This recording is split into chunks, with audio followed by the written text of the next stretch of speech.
and a great help to the group and the Justice for Linda Lewis campaign. We have the legend, who is the one and only Guy Taylor. Hey!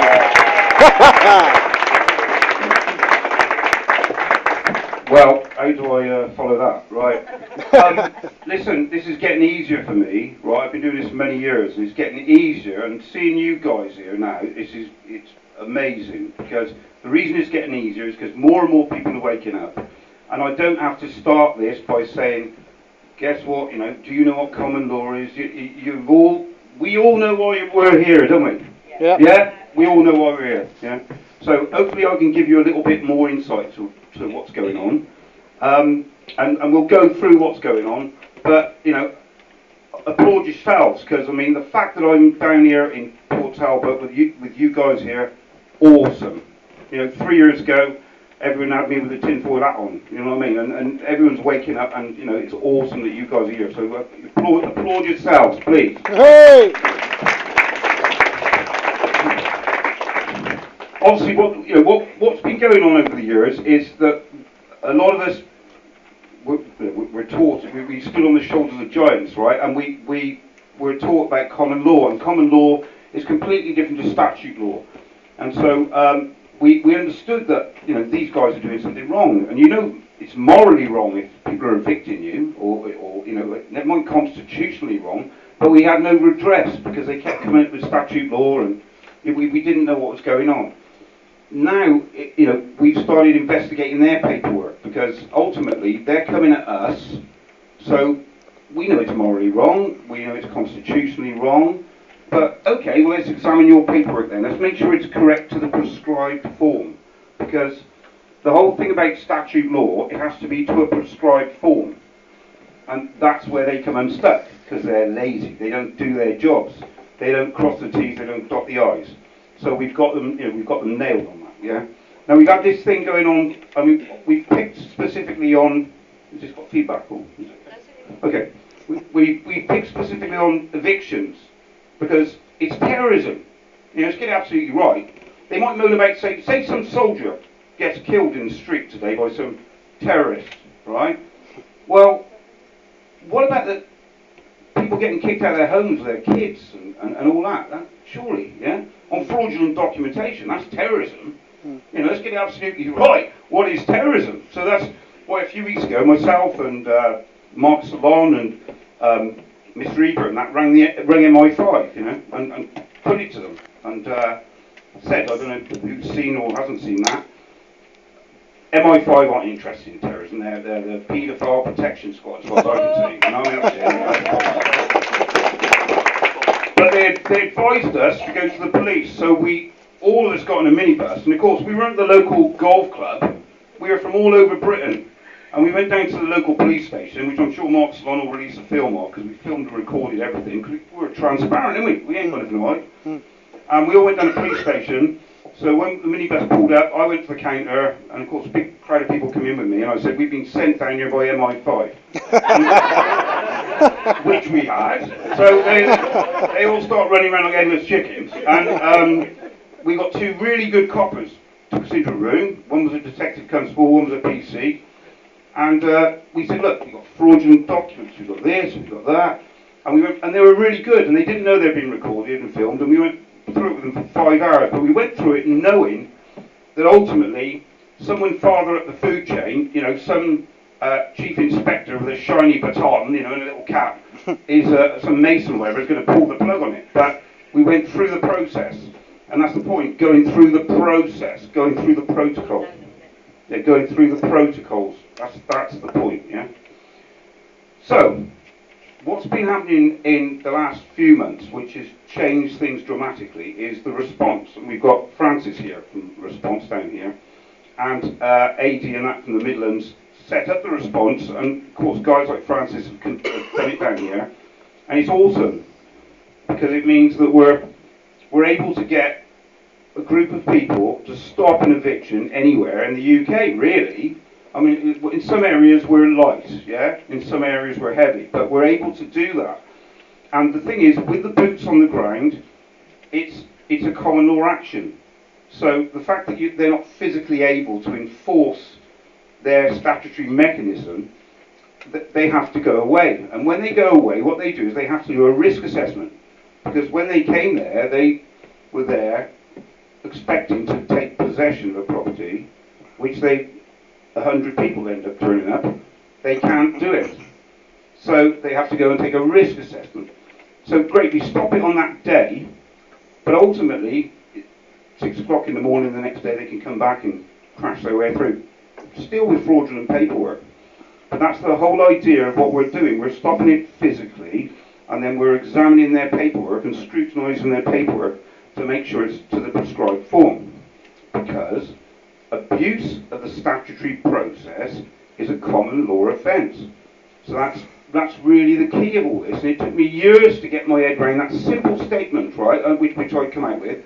But it really is a powerful tool, because they're enforcing games rules and a mechanism upon us. So all the T's must be crossed, the I's must be dotted.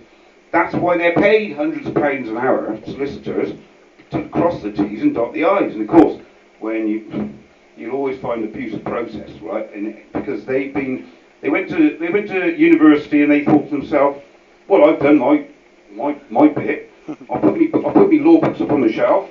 Don't need to bother them anymore. Got a rubber stamping clown called a judge in a court. He's going to rubber stamp away all day, and job's done.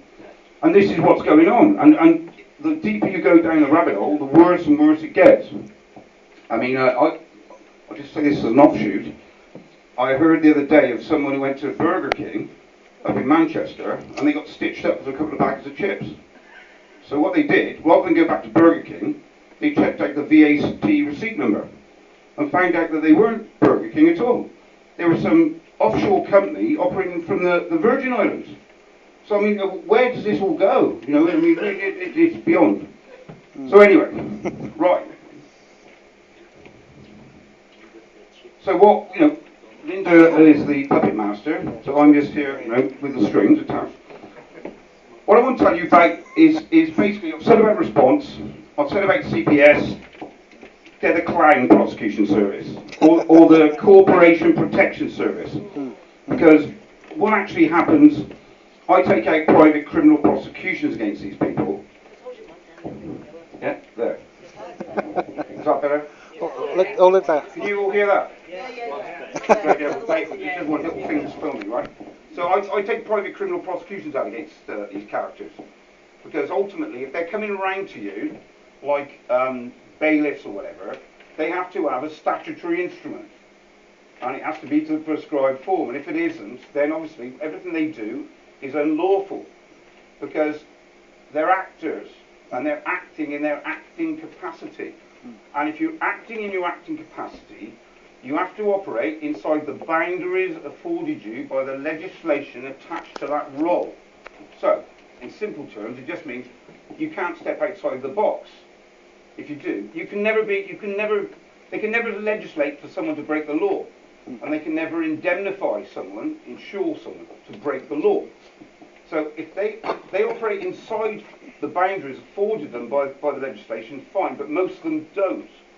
And it's very, very easy to pull them apart, because what's happened over a long period of time is there's developed a culture, and like I said, where the solicitors have been to university and they don't need to send books down, you know, they know what goes on in there and all that ain't the way it is. Standard procedure. When you hear standard procedure, you know you've got them. Because standard procedure in any prescribed form. And I use a simple analogy. If a couple of us went to work in a factory with all you guys in there, and the boss told me and Linda to do a job a certain way, and we started doing a job a certain way, and then after a bit of time you lot all come over and goes, what are you two doing? You're going to get us in a lot of trouble. Don't do that, do this. We start doing it the way you say, what the shop floor say. And very soon we're training people to do the same thing. And that's the culture, and that's what's been going on. And it's easy to expose, because luckily we've got redress to the culture at every stage under their own rules, under their own civil procedure rules, if we're dealing inside the county courts, which I'll explain to you. Right. Yeah. Do I need it? I'm loud. I don't think you do, guy. I'm loud enough. So, right. So actors and acting. Right. Okay. So you've got actors and acting. This is what we've got in every case. Right. Okay. You've got a traffic warden wakes up in the morning, he ain't a traffic warden, he puts on his little uniform and he's a traffic warden. You're judged as anyone who's acting is an actor and acting in that capacity. So, but they've got to operate inside those boundaries afforded them by legislation. So a traffic warden couldn't walk out, bang on your door, write out a warrant and come and do a drug search on your house. You go, whoa, you're a traffic warden, mate, you can't do that. You'd be operating outside the boundaries afforded you by legislation attached to your acting role. So you've got to stay inside your box. We need to make for the video. Sorry, John, I was trying to get his... Just sort of hold it away. It's okay. Yeah, okay, that's okay, okay. Yeah. Okay, okay. No, sorry about that. It's the boss. He's always... So they've got to operate inside their own games rules. Now that includes judges. Now, you know, judges don't wake up in the morning and they're a judge full on. You know, they could go down to the local pub and get drunk and decide that, you know, Man United are going to beat Barcelona 10-0. You know, and that's a judgment. You know, they could do, and they probably would do if they had the chance. But you know, they can't because they're operating outside the boundaries afforded by legislation, and they haven't got the subject matter jurisdiction. Now, all these words I'm saying, they're not complicated words when you join them together and just go and find out. So, subject matter jurisdiction. Just find out what it is. It means that to have the jurisdiction to deal with that specific subject matter. And then when you understand that... Yeah. I mean, that's it. I mean, look, everything I'm saying ain't complicated. It isn't complicated. It's only that I've had too much time on my hands to learn this stuff. You know what I mean? The whole thing for that whole getting for them, isn't it? Every time, listen, and this is what exactly right, because what happens is this, and Mr. Ebert says, right, every time they come and they knock you back in court or whatever, you think, oh, God. Well, to be honest, what the hell did you expect? Did you expect to get a gold medal, you know? Everyone's going for the Easter egg hunt, you know, expecting to say a specific word, or if you say that sentence, look, you're dealing with criminals. You're dealing with criminals and cowards, that's what they are. There's no in-betweens. The ones who look in the eye are the criminals, and the ones who look away are the cowards. No in-betweens. And don't expect to win inside that arena. You might get a stalemate, so you might get, oh, well, we'll reserve judgment for a couple of weeks while we go away and talk to some of our bigger mates. But you've got capos. In each town you've got a capo judge. And he'll be the one that holds things inside that area, right?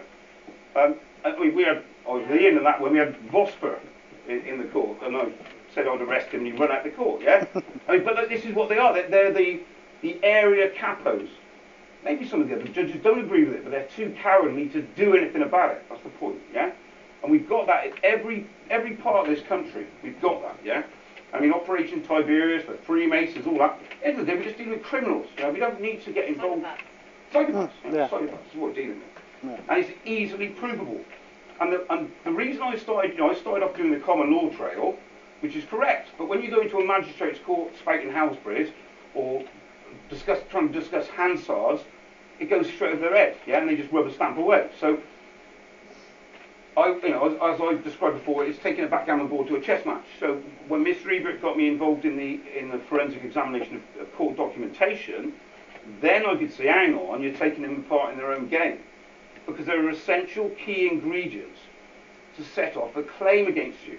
If you haven't broken the law, so you're not guilty of harm, injury, loss or fraud in your contract, then they take you to a civil court, yeah, for a civil action, right? Well, that's all fair and well, but to set that civil action in motion, every single civil action has to have key ingredients. And those key ingredients are this. You walk into the court and you get an application or a claim form, we'll get it offline. You fill that claim application form out. You have to support that with an affidavit or a statement of truth, and then you have to pay a fee, or get a fee remission if you're on the street. But that's what you have to do. So we advise everybody who's had a court case, doesn't matter however long ago it was, solicitors are obligated to keep files for 7 years in archives. So if you've got a problem, go and ask under CPR, and again, spouting their rules, it's just because they deal in a codified language, so we apply their codes to them. And you go down with one piece of paper and you say, I want access to my court files within 48 hours under CPR 542. The courts are obligated to give you access to your court file. if you're lucky. Well, okay, but that's the rule. But the point is, if people aren't abiding by their own rules, it's holding the mirror up to them. And people don't like what they see, yeah? If you're holding the mirror up to them and saying, well, excuse me, this is what you're supposed to be doing, and you're not doing it, the game changes and people start waking up. Because anyone can go for anything and go and ask for their file. And when you go there, you discover something very, very interesting. Because what's been happening all over this country since the year of Dot, right, is this. When you go into a county or civil court, you walk through the doors, it might be the place where the Crown Court is, or whatever. As you walk in, you think you're entering a public arena. But it's almost like there's a couple of guys going, hey, you're up here today. And they call you to a little room. And when you go in that room, they start horse trading with you. The judge isn't on his oath. It's all dealt with in a private capacity. And you leave there with some bit of paper. Oh, God. And you walk out the door thinking that, I don't know why the judge didn't understand me or whatever. Right? The reality is they've been operating in a private capacity. There's nothing public about it. And part of my work is to expose that. And that's what we've done recently with the thing with me, with Bodmin Manor, because the judge won't give me the files in Hereford County Court. In fact, they won't even allow you in there anymore unless you've got an appointment. And I went there with a chap who came over from France to examine his file. And this is how big it's getting. It's all over, right? And they said, oh, you're an hour late. He said, I've come from France. He said, it's probably an hour late. He said, I've arranged an appointment here. I demand to see my file. And he said, well, we'll show it you, but not Mr. Taylor. He said, what do you mean? He said, he's a party to the proceedings. No, he isn't. He is. He said, he's my advisor. So, a judge? I said, no, judge. There's a CPR. You know, you don't know your own rules and regulations, do you? No, you're not legally trained. No, we'll just do what the rule says. Anyway, we ultimately got to examine his file, and he lost £200,000 in this matter. It was with rank Xerox with a company. And when we got the file, awesome. I told him what was going to happen. He didn't believe. He's an ex-RAF aircraft engineer, and he fought for his country over in Belfast and over in Falklands. You know, and he started to come to some conclusions, but didn't realise just how bad it was. And when we went back after half an hour and they gave us the file, the lady behind the desk, bless her, she said, "Oh, I put a seal on that one because it didn't have one on the machine." And he said, "You what?" You know, he's really angry. He said, "How dare you? You've been tampering with court good." He said, "Well, you go and get me one as it comes off the machine." So we kept that one, because I knew in my mind, well, we better keep that one for some reason. And she went and got one, and of course the other one didn't have nothing on. Well, of course, I don't know if you know now, but in the county courts, they actually just says the county court now, no matter where you are. Before it would say Hereford County Court, Worcester County Court. Well, of course, this one just said the county court. Well, of course, that stamp wasn't even manufactured until this year. And of course, his case was in 2012. So we've got two court orders, one with nothing on. They're not even sealed anyway, they're only stamps. But one with nothing on, and one with this year's stamp on. So they're both, you know, which one do you want? They're both fraudulent. You know, absolutely, you know. But this is where we're going. You know, and unfortunately, the court staff, because they're not legally trained, you know, don't know. And you know, unless they want to get barristers at the counters, they're in serious trouble. You know, at the moment, right? So, we'll move on. Again, I don't do any script. Yeah, no problem. Can you clarify CPR 542? 542. 542.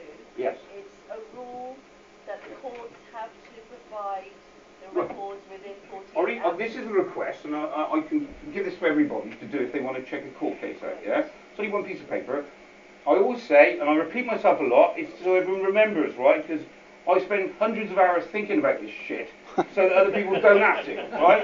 It's not because they can't work it out, it's just because, you know, I've got nothing better to do, perhaps. You know, much to Linda isn't happy about it, but yeah, okay, but this is the school, right? So what we put on here, and this is what we put on this, right? Request and notice, right? And I can give everyone a copy and do your own details. Please provide a copy, print out, of all records from the computer database for case number. Now, that fools some of them, and they give you what is called the case man file, which is the case management, which says every in and out of that particular case. Database comes straight, and if you get that, well, you've got the jackpot. Right? We've had 2 or 3 people. We've got Paul Campbell up in Durham, right? because then you get a huge printout. And it comes out like a bank statement, and you can specify what you want off that bank statement. You know, so it's awesome to get that. More and more people are waking up, and I don't have to start this by saying, guess what? You know, do you know what common law is? We all know why we're here, don't we? Yeah. Yeah, we all know why we're here. Yeah. So hopefully I can give you a little bit more insight to what's going on, and we'll go through what's going on. But you know, applaud yourselves, because I mean the fact that I'm down here in Port Talbot with you guys here, awesome. You know, we understood that these guys are doing something wrong, and it's morally wrong if people are evicting you, or never mind constitutionally wrong. But we had no redress because they kept coming up with statute law, and we didn't know what was going on. Now, we've started investigating their paperwork, because ultimately they're coming at us. So we know it's morally wrong, we know it's constitutionally wrong, but okay, well let's examine your paperwork then. Let's make sure it's correct to the prescribed form, because the whole thing about statute law, it has to be to a prescribed form. And that's where they come unstuck, because they're lazy, they don't do their jobs, they don't cross the T's, they don't dot the I's. So we've got them, we've got them nailed on that, yeah? Now we've had this thing going on, I mean, we've picked specifically on, has this got feedback or? Okay, we picked specifically on evictions, because it's terrorism. Let's get out. And a great help to the group and the Justice for Linda Lewis campaign. We have the legend, who is the one and only Guy Taylor. Hey!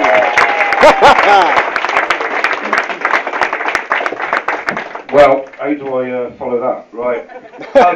Listen, this is getting easier for me, right? I've been doing this for many years, and it's getting easier. And seeing you guys here now, it's amazing, because the reason it's getting easier is because years ago, everyone had me with a tinfoil hat on. You know what I mean? And everyone's waking up, and it's awesome that you guys are here. So applaud yourselves, please. Hey!